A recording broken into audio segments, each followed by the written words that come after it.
엄마는 눕혀놓으면 자주 토하는 아기가 고민이었습니다. 수유하고 나서 트림을 시켜도 불안했어요. 잠깐 자리를 비우는 사이에 질식 사고가 날까봐 아이 곁을 떠나지도 못합니다. 그래서 직접 재봉틀로 역류 방지 쿠션을 만듭니다. 이 역류 방지 쿠션은 3년 만에 연 8만에서 9만 개가 팔리는 히트 상품이 됩니다. 공무원을 그만두고 연매출 40억 회사로 키운 로토토 베베 김소희 대표. 사람들은 자신의 그릇을 작게 만드는 경향이 있습니다.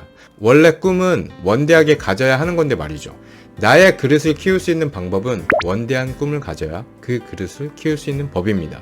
그냥 꿈만 가지면 쟁쟁한 큰 기업들을 이길 수 있을까요? 전 강에 이어 그 방법을 말씀드리도록 하겠습니다.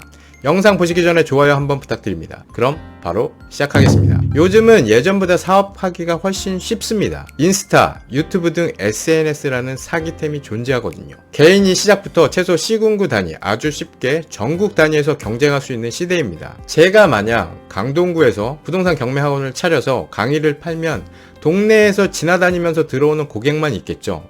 근데 영상으로 강의를 만들어서 유튜브 채널에서 강의를 팔면 어떨까요? 실제 구독자님들은 전국에 있고 해외에도 있습니다.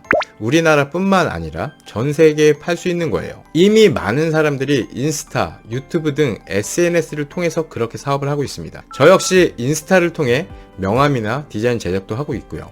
물론 우리 디자이너가 열심히 해주고 있죠. 저는 디자인을 하지 못합니다. 장사와 사업을 나누는 특징을 전편에서 말씀드렸습니다. 김승호 회장님은 3가지 기준을 제시합니다. 첫째, 일에 대한 능력. 둘째, 시장의 규모. 셋째, 돈을 버는 방식입니다. 둘째까지는 전편에서 말씀드렸었죠. 셋째는 수입을 만드는 방식이다. 작은 부자는 몸에서 나오고 큰 부자는 생각에서 나온다. 사장이 자기 시간을 갈아놓고 몸뚱아리로만 일하면 고소득 자영업자는 될 수 있어도 사업가는 될 수 없습니다. 사업가는 생각으로 돈을 법니다. 가령 자영업자는 본인을 요리사로 정의하지만 사업가는 식당 경영인으로 정의합니다. 요리사가 아무리 열심히 해도 한 매장에서만 요리할 수 있어요.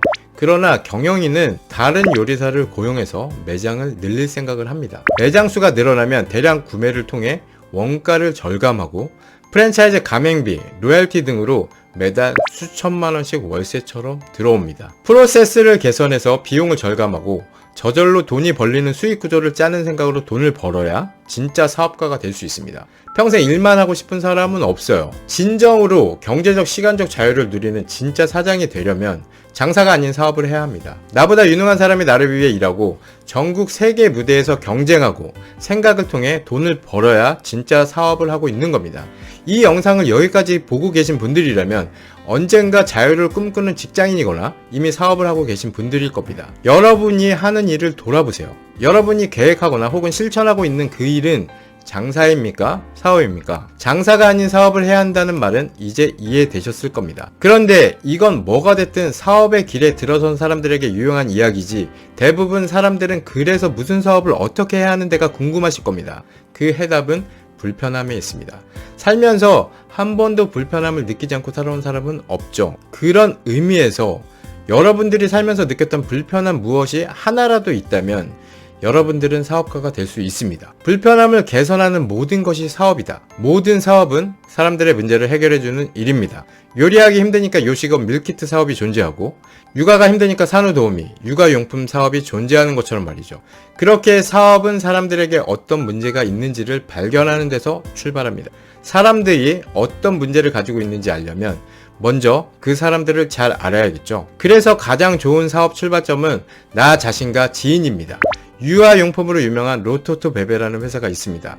로토토는 프랑스어로 트림, 갓난아기란 뜻의 베베를 합쳐서 로토토 베베라는 회사를 만들었어요. 로토토 베베 김소희 대표는 원래 자수를 취미로 하는 공무원이었습니다. 자수 관련 정보를 블로그에 올리면서 평범한 그냥 블로거였어요. 그런데 첫째 아이를 키우는데 아이가 자꾸 토를 해서 검색해봤더니 많은 사람들이 맘카페, 지식인 등의 유아 영유, 역류 방지 등을 검색하고 물어보더라는 겁니다. 그런데 이를 해결할 수 있는 제품이 많이 없음을 발견했죠. 그래서 직접 자수로 역류 방지 쿠션을 만들게 됩니다. 이게 대박이 나서 로또또 베베는 지금 쿠션뿐 아니라 유아 이불 등을 판매하는 기업이 됐습니다. 한 개인이 기업이 된 거예요. 사업은 누구나 시작할 수 있지만 아무나 지속할 수는 없습니다. 사장이 되면 생기는 일도 참 다양합니다. 사업을 막 시작하면 대부분의 사람들에게 이런 일이 생기죠. 직장인보다 더 많은 근무, 무너지는 가족관계, 피곤함, 주말근무, 휴일근무, 일한 만큼 망가지는 몸뚱아리, 인간에 대한 모멸감, 불안감, 필터링 되는 친구관계, 직원에 대한 분노, 가불관계의 문제, 수면 부족, 휴가 없음, 사라지는 자녀들과의 시간, 항상 밥값 내기, 장난 아니죠. 내가 왜 사업을 시작했는지 그 근본을 잊고 살면 안 됩니다. 그렇지 않으면 나를 위해서 사업하는 게 아니라 사업을 위해서 내가 살아가는 삶이 되기 때문이죠.